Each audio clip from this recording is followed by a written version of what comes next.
vast, untouched, a wilderness dividing America. Crossing the continent takes 6 months.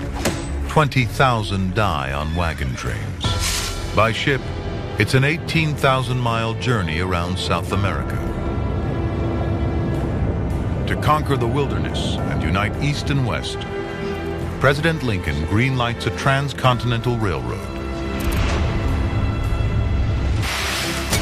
2,000 miles long. It will transform the nation, triggering a tidal wave of settlement across the Great Plains. The railroads were vital to the expansion of America. This technology connects people in a way that never before in the history of mankind has there been that kind of connection.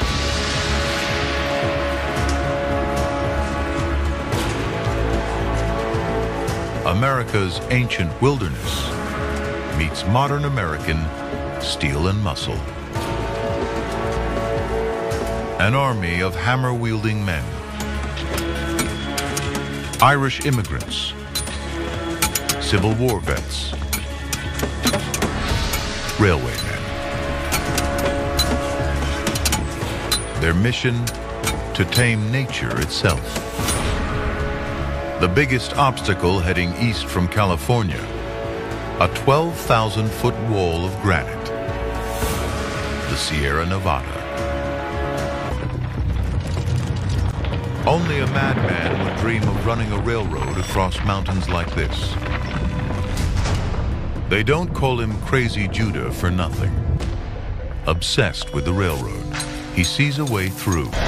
Americans love someone who can go through seemingly difficult or impossible things and make their dreams happen. With Judah's route approved, 2 companies begin work. The Union Pacific starts from Omaha in the east. The Central Pacific from Sacramento in the west. They'll meet in Utah.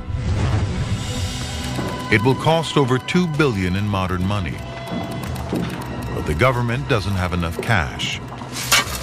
It pays the companies in federal land.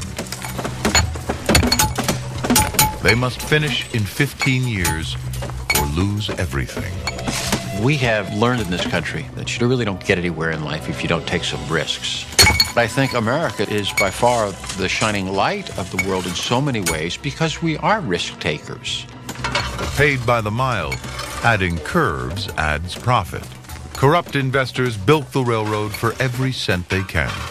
A 9-mile curve means an extra 120 acres of federal land.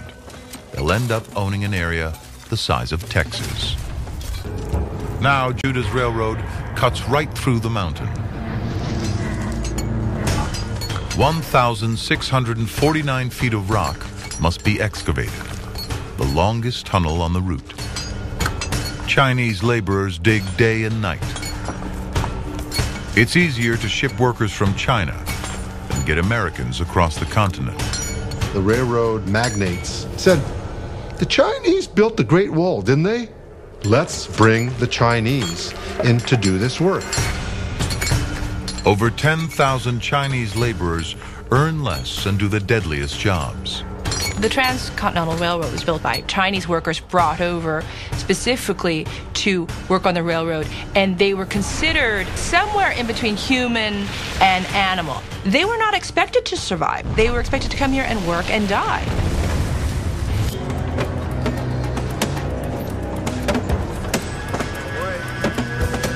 Once through the mountains, track laying accelerates from 10 inches to 6 miles a day.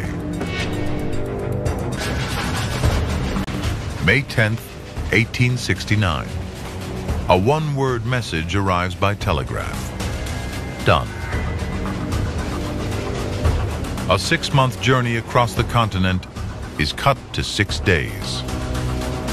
The folks who had once had to risk everything in a wagon train, that is eliminated.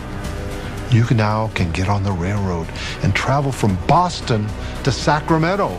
That's a revolution. The internet of the era, the Transcontinental Railroad changes everything it touches, triggering a mass migration to the Great Plains.